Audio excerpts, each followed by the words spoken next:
ಚರಿತ್ರೆಯ ಮತ್ತೊಂದು ವಿಡಿಯೋಗೆ ನಿಮಗೆಲ್ಲ ಪ್ರೀತಿಯ ಸ್ವಾಗತ. ಈ ಜಗತ್ತಿನಲ್ಲಿ ಸುಮಾರು 800 ಕೋಟಿ ಜನಸಂಖ್ಯೆ ಇದೆ. ಇಷ್ಟು ಜನಸಂಖ್ಯೆಯಲ್ಲಿ 80% ಜನ ಒಂದಲ್ಲ ಒಂದು ಧರ್ಮವನ್ನ ಪಾಲನೆ ಮಾಡ್ತಾರೆ. ಈ ಪ್ರಪಂಚದಲ್ಲಿ 100 ಧರ್ಮಗಳಿದೆ. ಆದರೆ ಇದರಲ್ಲಿ ಅತಿ ಹೆಚ್ಚು ಜನ ಯಾವ ಧರ್ಮವನ್ನ ಪಾಲನೆ ಮಾಡ್ತಾರೆ ಅನ್ನೋದು ನಿಮಗೆ ಗೊತ್ತಾ? ಯಾವ ಧರ್ಮಕ್ಕೆ ಎಷ್ಟು ಅನುಯಾಯಿಗಳಿದ್ದಾರೆ ಅನ್ನೋದು ನಿಮಗೆ ಗೊತ್ತಾ? ನಾವಿವತ್ತು ಜಗತ್ತಿನಲ್ಲಿ ಪಾಲನೆ ಮಾಡ್ತಾ ಇರುವ ಟಾಪ್ 10 ಧರ್ಮಗಳ ಬಗ್ಗೆ ತೋರಿಸ್ತೀವಿ ನೋಡಿ.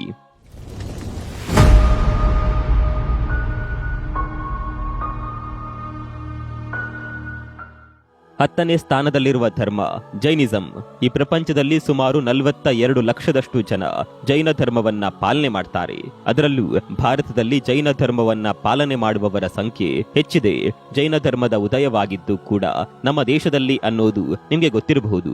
ಜೈನ ಧರ್ಮದಲ್ಲಿ 2 ರೀತಿಯ ಪಂಥಗಳಿದೆ. ಒಂದು ಶ್ವೇತಾಂಬರರು, ಎರಡನೇದು ದಿಗಂಬರರು. ಇನ್ನು 9ನೇ ಸ್ಥಾನದಲ್ಲಿರುವ ಧರ್ಮ ಯಹೂದಿ ಧರ್ಮ. ಈ ಯಹೂದಿ ಧರ್ಮದ ಬಗ್ಗೆ ನೀವು ತುಂಬಾ ಕತೆಗಳನ್ನ ಕೇಳಿರಬಹುದು. ಅದರಲ್ಲೂ ಹಿಟ್ಲರ್ ಅಧ್ಯಾಯದಲ್ಲಿ ಯಹೂದಿಗಳಿಗೆ ಏನೆಲ್ಲ ಆಯಿತು ಅನ್ನೋದು ನಿಮಗೆ ಗೊತ್ತಿದೆ. ಯಹೂದಿ ಧರ್ಮ ಜಗತ್ತಿನ ಪುರಾತನ ಧರ್ಮಗಳಲ್ಲಿ ಒಂದು ಅಂತ ಹೇಳಲಾಗುತ್ತೆ. ದಾಖಲೆಗಳ ಪ್ರಕಾರ ಯಹೂದಿ ಧರ್ಮ 4000 ವರ್ಷಗಳಷ್ಟು ಹಳೆಯದ್ದು ಅನ್ನುವ ಮಾತಿದೆ. ಈಗ ಇದು ಇಸ್ರೇಲ್ನ ರಾಜಧರ್ಮ. ಕೆಲವು ತಜ್ಞರ ಪ್ರಕಾರ ಯಹೂದಿ ಧರ್ಮದಿಂದಲೇ ಇತರೆ ಹಲವು ಧರ್ಮಗಳ ಉದಯವಾಯಿತಂತೆ. ಭಾರತದಲ್ಲಿ ತುಂಬಾ ಜನಕ್ಕೆ ಈ ಧರ್ಮದ ಬಗ್ಗೆ ಗೊತ್ತಿಲ್ಲ. ಅಂದ ಹಾಗೆ ಈ ಜಗತ್ತಿನಲ್ಲಿ 1,04,00,000 ಜನ ಈ ಧರ್ಮವನ್ನ ಪಾಲನೆ ಮಾಡ್ತಾರೆ. 8ನೇ ಸ್ಥಾನದಲ್ಲಿರುವ ಧರ್ಮ ಸಿಖ್ ಧರ್ಮ. ಸಿಖ್ ಧರ್ಮದ ಬಗ್ಗೆ ನಿಮಗೂ ಕೂಡ ಗೊತ್ತಿರಬಹುದು. ಇದು ಭಾರತೀಯ ಮೂಲದ ಧರ್ಮ. ಈ ಧರ್ಮವನ್ನ ಸ್ಥಾಪನೆ ಮಾಡಿದ್ದು ಗುರುನಾನಕ್ ಅವರು. ಸಿಖ್ಖರು ಈ ಜಗತ್ತಿನ ಮೂಲೆ ಮೂಲೆಯಲ್ಲೂ ಕೂಡ ನೆಲೆ ನಿಂತಿದ್ದಾರೆ. ನೀವು ಕೆನಡಾಕ್ಕೆ ಹೋದರೆ ಅತಿ ಹೆಚ್ಚು ಸಂಖ್ಯೆಯಲ್ಲಿ ಸಿಖ್ಖರು ವಾಸವಾಗಿದ್ದಾರೆ. ಲಂಡನ್ನಲ್ಲೂ ಸಿಖ್ಖರಿದ್ದಾರೆ. ದೂರದ ಅಮೆರಿಕಾದಲ್ಲೂ ಸಿಖ್ಖರಿದ್ದಾರೆ. ಆದರೆ ಇವರೆಲ್ಲರ ಮೂಲ ಮಾತ್ರ ಭಾರತವೇ. ಸದ್ಯಕ್ಕೆ ಭಾರತದಲ್ಲೇ ಅತಿ ಹೆಚ್ಚು ಸಿಖ್ ಧರ್ಮೀಯರು ಇರೋದು. ಸಿಖ್ಖರ ಸಂಸ್ಕೃತಿ ಕೂಡ ತುಂಬಾನೇ ಸುಂದರವಾಗಿದೆ. ಸಿಂಗ್ ಈಸ್ ಕಿಂಗ್ ಅನ್ನುವ ಮಾತಿದೆ. ಅವರು ಬದುಕೋದಕ್ಕೆ ಕೂಡ ಅದೇ ರೀತಿಯಲ್ಲೇ ಬದುಕುತ್ತಾರೆ. ಅಂದಹಾಗೆ ಈ ಜಗತ್ತಿನಲ್ಲಿ 2,30,00,000 ಜನ ಸಿಖ್ ಧರ್ಮವನ್ನ ಪಾಲನೆ ಮಾಡ್ತಾರೆ. ಇನ್ನು ನಮ್ಮ ಲಿಸ್ಟ್ ನಲ್ಲಿ 7ನೇ ಸ್ಥಾನದಲ್ಲಿರುವ ಧರ್ಮ ಅದು ಆಫ್ರಿಕನ್ ಟ್ರೆಡಿಷನ್. ಧರ್ಮ ಅಲ್ಲ, ಆಫ್ರಿಕಾದಲ್ಲಿರುವ ಧರ್ಮಗಳ ಒಕ್ಕೂಟ ಅಂದ್ರೂ ತಪ್ಪಾಗೋದಿಲ್ಲ. ಆಫ್ರಿಕಾದಲ್ಲಿ ಈಗಲೂ ಕೂಡ 100 ಸಂಖ್ಯೆಯಲ್ಲಿ ಬುಡಕಟ್ಟು ಜನಾಂಗಗಳು ವಾಸ ಮಾಡ್ತಾ ಇದೆ. ಹೀಗೆ ಅಲ್ಲಿನ ಬುಡಕಟ್ಟು ಜನಾಂಗಗಳಲ್ಲಿ ಬೇರೆ ಬೇರೆ ರೀತಿಯ ಆಚರಣೆಗಳಿದೆ. ಅಲ್ಲಿಯ ಜನರು ಅನುಸರಿಸುವ ಧರ್ಮವನ್ನ ಆಫ್ರಿಕಾದ ಪಾರಂಪರಿಕ ಧರ್ಮ ಅಂತ ಕರೀತಾರೆ. ಇಂಟ್ರೆಸ್ಟಿಂಗ್ ಸಂಗತಿ ಏನ್ ಗೊತ್ತಾ? ಈ ಧರ್ಮವನ್ನ ಪಾಲನೆ ಮಾಡುವವರು ಜಗತ್ತಿನ ಮೂಲೆ ಮೂಲೆಯಲ್ಲಿದ್ದಾರೆ. ಈ ಧರ್ಮವನ್ನ ಬರೋಬ್ಬರಿ 40 ಕೋಟಿಗೂ ಹೆಚ್ಚು ಜನ ಪಾಲನೆ ಮಾಡ್ತಾರೆ. ಅಂದ್ರೆ ಜಗತ್ತಿನ ಜನಸಂಖ್ಯೆಯ 5% ಜನ ಈ ಧರ್ಮವನ್ನ ಪಾಲನೆ ಮಾಡ್ತಾರೆ. ಇನ್ನು 6ನೇ ಸ್ಥಾನದಲ್ಲಿರುವ ಧರ್ಮ ಬೌದ್ಧ ಧರ್ಮ. ಬೌದ್ಧ ಧರ್ಮದ ಬಗ್ಗೆ ಯಾರಿಗೆ ಗೊತ್ತಿಲ್ಲ ಹೇಳಿ? ಈಗಂತೂ ತುಂಬಾ ಜನ ಬೇರೆ ಬೇರೆ ಧರ್ಮದಲ್ಲೂ ಕೂಡ ಬುದ್ಧನ ಅನುಯಾಯಿಗಳಿದ್ದಾರೆ. ಈ ಧರ್ಮವನ್ನ ಸ್ಥಾಪನೆ ಮಾಡಿದ್ದು ಗೌತಮ ಬುದ್ಧ ಅನ್ನೋದು ನಿಮ್ಗೂ ಕೂಡ ಗೊತ್ತಿದೆ. ಭಾರತದಲ್ಲಿ ಆರಂಭವಾದ ಈ ಧರ್ಮ ಇವತ್ತು ಜಗತ್ತಿನ ಮೂಲೆ ಮೂಲೆಯಲ್ಲಿ ಕೂಡ ಹಬ್ಬಿಕೊಂಡಿದೆ. China, Myanmar, Thailand, Japan, Sri Lanka, Bhutan ಹೀಗೆ ಬೇರೆ ಬೇರೆ ದೇಶಗಳಲ್ಲಿ ಇವತ್ತು ಬೌದ್ಧ ಧರ್ಮವನ್ನ ಅನುಸರಿಸುವ ಜನರಿದ್ದಾರೆ. ಜಗತ್ತಿನಲ್ಲಿ 42 ಕೋಟಿಗೂ ಹೆಚ್ಚು ಜನ ಈ ಬೌದ್ಧ ಧರ್ಮವನ್ನ ಪಾಲನೆ ಮಾಡ್ತಾರೆ. ಈ ಧರ್ಮ ಇನ್ನೂ ಹಲವು ದೇಶಗಳನ್ನ ಕೂಡ ಆವರಿಸಿಕೊಂಡಿತ್ತು ಅಂತ ಇತಿಹಾಸ ಹೇಳುತ್ತೆ. ಕ್ರಿಶ್ಚಿಯನ್ ಹಾಗೂ ಇಸ್ಲಾಂ ಧರ್ಮದ ಉದಯವಾದ ನಂತರ ಹಲವು ದೇಶಗಳಲ್ಲಿ ಬೌದ್ಧ ಧರ್ಮೀಯರನ್ನ ಮತಾಂತರ ಮಾಡಲಾಯಿತು ಅನ್ನುವ ಉಲ್ಲೇಖಗಳು ಕೂಡ ಸಿಗ್ತಾವೆ. ಇನ್ನು 5ನೇ ಸ್ಥಾನದಲ್ಲಿರುವ ಧರ್ಮ ಚೈನೀಸ್ ಟ್ರೆಡಿಷನಲ್ ರಿಲಿಜಿಯನ್. ಹೆಸರು ಕೇಳಿದ ಕೂಡಲೇ ಇದು ಚೀನಾದಲ್ಲಿರುವ ಧರ್ಮ ಅನ್ನೋದು ನಿಮಗೆ ಗೊತ್ತಾಗಿರಬಹುದು. ಚೀನಾವನ್ನ ನೋಡಿದ್ರೆ ಅದೊಂದು ನಾಸ್ತಿಕ ದೇಶ ಅಂತ ಅನ್ಸುತ್ತೆ. ಆದರೆ ಅಲ್ಲಿ ಕೂಡ ತುಂಬಾ ಧರ್ಮಗಳನ್ನ ಪಾಲನೆ ಮಾಡ್ತಾರೆ. ಈ ಧರ್ಮವನ್ನ ಬೌದ್ಧ ಧರ್ಮದ ಭಾಗ ಅಂತ ಹೇಳಲಾಗುತ್ತೆ. ಈ ಧರ್ಮವನ್ನ ಕೂಡ 42 ಕೋಟಿಗೂ ಹೆಚ್ಚು ಜನ ಪಾಲನೆ ಮಾಡ್ತಾರೆ. ಇನ್ನು 4ನೇ ಸ್ಥಾನದಲ್ಲಿರುವ ಧರ್ಮ ಹಿಂದೂ ಧರ್ಮ. ಹಿಂದೂ ಧರ್ಮವನ್ನ ಜಗತ್ತಿನ ಅತ್ಯಂತ ಪ್ರಾಚೀನ ಧರ್ಮ ಅಂತ ಕರೀತಾರೆ. ಅಷ್ಟೇ ಅಲ್ಲ, ಹಿಂದೂ ಧರ್ಮವನ್ನ ಪವಿತ್ರ ಧರ್ಮ ಅಂತಾನೂ ಕರೀತಾರೆ. ಈ ಜಗತ್ತಿನಲ್ಲಿ ಮಾನವ ಹುಟ್ಟೋದಕ್ಕಿಂತ ಮೊದಲು ಹುಟ್ಟಿದ ಧರ್ಮ ಅನ್ನುವ ಹೆಗ್ಗಳಿಕೆ ಕೂಡ ಹಿಂದೂ ಧರ್ಮಕ್ಕಿದೆ. ಈ ಬಗ್ಗೆ ಹಲವು ಧರ್ಮ ಗ್ರಂಥಗಳಲ್ಲಿ ಉಲ್ಲೇಖ ಬರುತ್ತೆ. ಹಿಂದೂ ಧರ್ಮ ಭಾರತದಲ್ಲಿ ಹುಟ್ಟಿದ್ದು. ಜಗತ್ತಿನಲ್ಲಿ ಅತಿ ಹೆಚ್ಚು ಹಿಂದೂಗಳ ಸಂಖ್ಯೆ ಇರೋದು ಕೂಡ ಭಾರತದಲ್ಲೇ. ತುಂಬಾ ಜನ ಭಾರತದಲ್ಲಿ ಮಾತ್ರ ಈ ಹಿಂದೂ ಧರ್ಮ ಇರೋದು ಅಂತ ಅಂದುಕೊಂಡಿದ್ದಾರೆ. ಭಾರತವನ್ನ ಬಿಟ್ಟು ಇನ್ನೂ ಹಲವು ದೇಶಗಳಲ್ಲಿ ಈ ಧರ್ಮವನ್ನ ಪಾಲನೆ ಮಾಡುವವರಿದ್ದಾರೆ. ಮಾರಿಸಸ್, ಫಿಜಿ, ನೇಪಾಳದಂತಹ ದೇಶಗಳಲ್ಲಿ ಕೂಡ ಹಿಂದೂ ಧರ್ಮ ಆಚರಣೆಯಲ್ಲಿದೆ.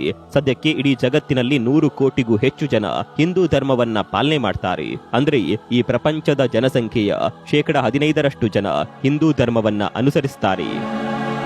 ಇನ್ನು 3ನೇ ಸ್ಥಾನದಲ್ಲಿರುವ ಧರ್ಮ ಎಥಿಸ್ಟ್. ಅರೆ, ಇದ್ಯಾವ ಧರ್ಮ?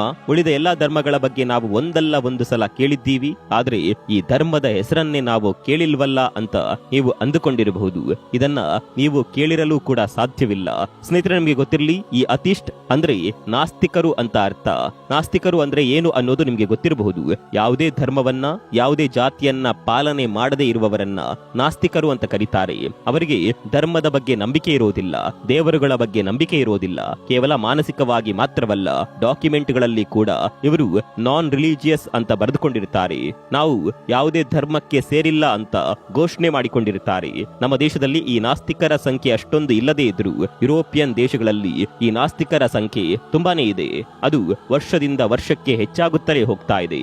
ಈ ಜಗತ್ತಿನಲ್ಲಿರುವ ನಾಸ್ತಿಕರ ಸಂಖ್ಯೆ ಕೇಳಿದ್ರೆ ನಿಮ್ಗೂ ಕೂಡ ಶಾಕ್ ಆಗಬಹುದು. ಸುಮಾರು 110 ಕೋಟಿಗೂ ಹೆಚ್ಚು ಜನರು ಯಾವುದೇ ಧರ್ಮವನ್ನ ಪಾಲನೆ ಮಾಡದೆ ನಾಸ್ತಿಕರಾಗಿದ್ದಾರೆ. ಅಂದ್ರೆ ನೀವು ನಂಬಲೇಬೇಕು, ಜಗತ್ತಿನ ಜನಸಂಖ್ಯೆಯಲ್ಲಿ 16% ಜನ ನಾಸ್ತಿಕರಿದ್ದಾರೆ. 2ನೇ ಸ್ಥಾನದಲ್ಲಿರುವ ಧರ್ಮ ಅದು ಇಸ್ಲಾಂ ಧರ್ಮ. ಈ ಧರ್ಮ ಇವತ್ತು ಜಗತ್ತಿನ ಮೂಲೆ ಮೂಲೆಯನ್ನ ಕೂಡ ಆವರಿಸಿಕೊಳ್ತಾ ಇದೆ. ಇದೇ ಕಾರಣಕ್ಕೆ ಈ ಧರ್ಮ ಪ್ರಪಂಚದಲ್ಲೇ 2ನೇ ಸ್ಥಾನದಲ್ಲಿದೆ. ಸದ್ಯ ಅತಿ ಹೆಚ್ಚು ಮುಸ್ಲಿಮರು ವಾಸ ಮಾಡುತ್ತಿರುವ ದೇಶ ಯಾವುದು ಅಂದರೆ ಅದು ಇಂಡೋನೇಷ್ಯಾ. ಇಂಡೋನೇಷ್ಯಾದ ಈ ಸ್ಥಾನ ತುಂಬಾ ದಿನ ಇರುತ್ತೆ ಅಂತ ಹೇಳೋದಕ್ಕೆ ಬರೋದಿಲ್ಲ. ಕಾರಣ ಭಾರತದಲ್ಲಿ ಮುಸ್ಲಿಮರ ಸಂಖ್ಯೆ ಹೆಚ್ಚಾಗುತ್ತಲೇ ಇದೆ. ಒಂದೊಂದು ದಿನ ಜಗತ್ತಿನಲ್ಲಿ ಅತಿ ಹೆಚ್ಚು ಮುಸ್ಲಿಮರಿರುವ ದೇಶ ಭಾರತ ಆದ್ರೂ ಅಚ್ಚರಿ ಪಡಬೇಕಾಗಿಲ್ಲ. ಭಾರತ ಬಿಟ್ಟರೆ Pakistan, Bangladesh, Afghanistan, Iran, Iraq, Turkey ಹಾಗೂ ಮಧ್ಯ ಏಷ್ಯಾದ ದೇಶಗಳಲ್ಲಿ ಇಸ್ಲಾಂ ಧರ್ಮ ಹರಡಿಕೊಂಡಿದೆ. ಅಂದಹಾಗೆ ಸುಮಾರು 160 ಕೋಟಿಗೂ ಹೆಚ್ಚು ಜನ ಇವತ್ತು ಇಸ್ಲಾಂ ಧರ್ಮವನ್ನ ಪಾಲನೆ ಮಾಡ್ತಾ ಇದ್ದಾರೆ. ಅಂದ್ರೆ ಜಗತ್ತಿನ ಜನಸಂಖ್ಯೆಯ 24% ಜನ ಇಸ್ಲಾಂ ಧರ್ಮದ ಅನುಯಾಯಿಗಳಾಗಿದ್ದಾರೆ. ಇನ್ನು ಜಗತ್ತಿನಲ್ಲಿರುವ ನಂಬರ್ 1 ಧರ್ಮ ಯಾವುದು ಅನ್ನೋದು ನಿಮಗೆ ಗೊತ್ತಿರಬಹುದು. ಅತಿ ಹೆಚ್ಚು ಜನರು ಅನುಸರಿಸುವ ಧರ್ಮ ಅಂದ್ರೆ ಅದು ಕ್ರಿಶ್ಚಿಯನ್ ಧರ್ಮ. ಜಗತ್ತಿನ ಬಹುತೇಕ ದೇಶಗಳಲ್ಲಿ ಇವತ್ತು ಕ್ರಿಶ್ಚಿಯನ್ ಧರ್ಮ ಆವರಿಸಿಕೊಂಡಿದೆ. ಯೇಸು ಕ್ರಿಸ್ತರು ಸ್ಥಾಪನೆ ಮಾಡಿದ ಈ ಧರ್ಮವನ್ನ ಇವತ್ತು ಜಗತ್ತಿನಲ್ಲಿ ಅತಿ ಹೆಚ್ಚು ಸಂಖ್ಯೆಯಲ್ಲಿ ಜನರು ಅನುಸರಿಸುತ್ತಾರೆ. ಒಂದು ಲೆಕ್ಕಾಚಾರದ ಪ್ರಕಾರ 200 ಕೋಟಿಗೂ ಹೆಚ್ಚು ಜನ ಕ್ರಿಶ್ಚಿಯನ್ ಧರ್ಮವನ್ನ ಪಾಲನೆ ಮಾಡ್ತಾರೆ. ಅಂದ್ರೆ ಈ ಪ್ರಪಂಚದಲ್ಲಿರುವ 30%ಕ್ಕೂ ಹೆಚ್ಚು ಜನ ಕ್ರಿಶ್ಚಿಯನ್ ಧರ್ಮವನ್ನ ಪಾಲನೆ ಮಾಡ್ತಾರೆ. ನಾ ಮೊದಲೇ ಹೇಳಿದಂತೆ ಜಗತ್ತಿನ ಬಹುತೇಕ ಎಲ್ಲಾ ದೇಶಗಳಲ್ಲಿ ಕೂಡ ಕ್ರಿಶ್ಚಿಯನ್ ಧರ್ಮವನ್ನ ಪಾಲನೆ ಮಾಡುವವರು ಇದ್ದಾರೆ. ಅಂದರೆ ಜಗತ್ತಿನ ಎಲ್ಲಾ ಮೂಲೆಯನ್ನ ಕೂಡ ಈ ಧರ್ಮ ಆವರಿಸಿಕೊಂಡಿದೆ. ಆದರೆ ಜಗತ್ತಿನಲ್ಲಿ ಅತಿ ಹೆಚ್ಚು ಸಂಖ್ಯೆಯಲ್ಲಿ ಕ್ರಿಶ್ಚಿಯನ್ ಧರ್ಮವನ್ನ ಪಾಲನೆ ಮಾಡುವವರು ಇರೋದು ಅಮೆರಿಕಾದಲ್ಲಿ. ಕೇವಲ ಇದಿಷ್ಟೇ ಅಲ್ಲ, ಪ್ರಪಂಚದಲ್ಲಿ 100 ಧರ್ಮಗಳಿದೆ. ಅದರಲ್ಲಿ ಅತಿ ಹೆಚ್ಚು ಸಂಖ್ಯೆಯಲ್ಲಿ ಪಾಲನೆ ಮಾಡುವ ಧರ್ಮಗಳ ಬಗ್ಗೆ ಮಾತ್ರ ಇಲ್ಲಿ ಹೇಳಿದ್ದೇವೆ. ಪ್ರತಿಯೊಬ್ಬರಿಗೂ ಕೂಡ ಅವರವರ ಧರ್ಮವೇ ಶ್ರೇಷ್ಠ. ನಾವು ನಮ್ಮ ಧರ್ಮವನ್ನ ಪ್ರೀತಿಸಬೇಕು, ಪೂಜಿಸಬೇಕು. ಹಾಗಂತ ಉಳಿದ ಧರ್ಮವನ್ನ ಯಾವುದೇ ಕಾರಣಕ್ಕೂ ದ್ವೇಷ ಮಾಡೋದಕ್ಕೆ ಹೋಗಬಾರದು. ನಮ್ಮ ಧರ್ಮವನ್ನ ಪ್ರೀತಿಸಿ ಉಳಿದ ಧರ್ಮವನ್ನ ಗೌರವಿಸಿದ್ರೆ ಈ ಜಗತ್ತಿನಲ್ಲಿ ಎಂದಿಗೂ ಕೂಡ ಶಾಂತಿ ನೆಲೆಸಿರುತ್ತೆ. ಅಂದಹಾಗೆ ನೀವು ಪಾಲನೆ ಮಾಡುವ ಧರ್ಮ ಯಾವುದು? ಕಾಮೆಂಟ್ ಮಾಡಿ.